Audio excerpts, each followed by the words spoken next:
প্রতিটা প্রবাসীর স্ত্রীদেরকে অনুরোধ করতেছি পরিপূর্ণ ভিডিওটা দেখে যাবা। হয়তো নিজের জায়গা থেকে নিজেরা একটু সতর্ক থাকবা। তোমার মতোই একটা বোনের লাইভ হিস্টোরি, তার পরিচয়টা আমি দিতে চাই না।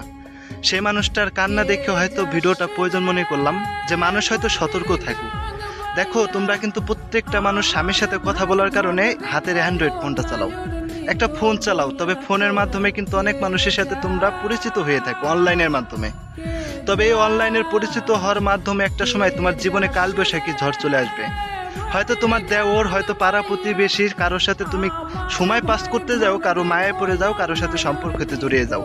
তেমনই একটা বোনের কাহিনী এমনই ছিল, তার গ্রামের পাশের গ্রামে একটা আননোন নম্বর থেকে অ্যাড হয়ে যায়। তখনই তার সাথে কথা বলতে থাকে, অথবা কথা বলতে বলতে বলতে বলতে একটা সময় তারা মন আদান প্রদান করে ফেলে, মানে একে অপরকে ভালোবেসে ফেলে, একে অপরকে অন্ধের মতো বিশ্বাস করে ফেলে। এই বিশ্বাসটা করা ছিল একটা প্রবাসীর স্ত্রীর সব থেকে একটা ভুল পথে সে পাও বাড়িয়েছিল, কাউকে বিশ্বাস করে ভালোবাসা।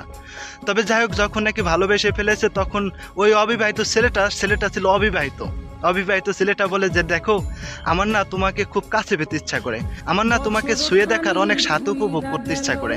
তখন ওই প্রবাসীর স্ত্রীটা রাজি হয় না, হয়তো ভালোবেসে ফেলেছে আর না দিলেও তো হয়তো পারে না।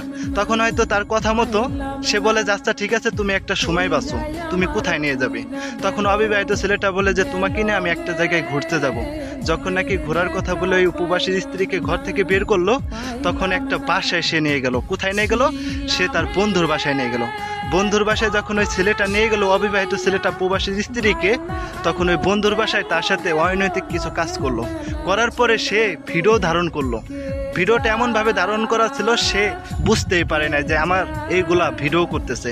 যখন নাকি ভিডিও করা শেষ, তখনই তার বন্ধু চলে আসছে তিনজন আসার সাথে সাথে বলতেছে যে তুমি আমার সাথে এগুলা না করলে তোমার ভিডিও আমরা অনলাইনে ছেড়ে দেবো। তখন বলে যে আমার ভিডিও কিসের? আমি তো আমার ভালোবাসার মানুষের সাথে এগুলা করছি, আমার ভিডিও কিভাবে এলো? তখন ওই ছেলেটা ভাব ধরতেছে যে সে কিছুই জানে না। তখন ওই ছেলেটা বলতেছে দেখ, আমি তো তোদের বন্ধু, তুই আমার এরকম ক্ষতি করতে পারিস না। তখন ওই ছেলেটাকে হয়তো তারা ভয় দেখাইতে থাকে। আসলে এগুলো সম্পূর্ণই ছিল তাদের নাটক, কারণ ওই মেয়েটার কাছে যাতে ছেলেটা দোষী না হয়, ওই মেয়েটা যাতে তাকে অবিশ্বাস না করে। কিন্তু ওই ছেলেটা কিন্তু নিজে স্বইচ্ছাকৃতভাবে বন্ধুদের হাতে তার ভালোবাসার মানুষটাকে তুলে দিয়ে থাকে। তখন ওই ভিডিওর ভয়তে যে স্বামীর কাছে যদি ভিডিওটা পৌঁছে যায়, অনলাইনের ভিডিওটা যদি ফোকাস হয়ে যায়, তখন সে সমাজে মুখ দেখাতে পারবে না। তখন 3টে পুরুষ তার সাথে অনৈতিক কাজ করে থাকে। এরকম হাজারো প্রবাসীর স্ত্রীর জীবনটা এইভাবে শেষ হয়ে যায় থাকে। এরকম হাজারো প্রবাসীর স্ত্রীর সংসার নষ্ট হয়ে যায় থাকে। কিসের জন্য? কারণ একটা মানুষকে অন্ধের মতো বিশ্বাস করার কারণে। কিসের জন্য? অনলাইনে কারোর সাথে পরিচিত হয়ে যাওয়ার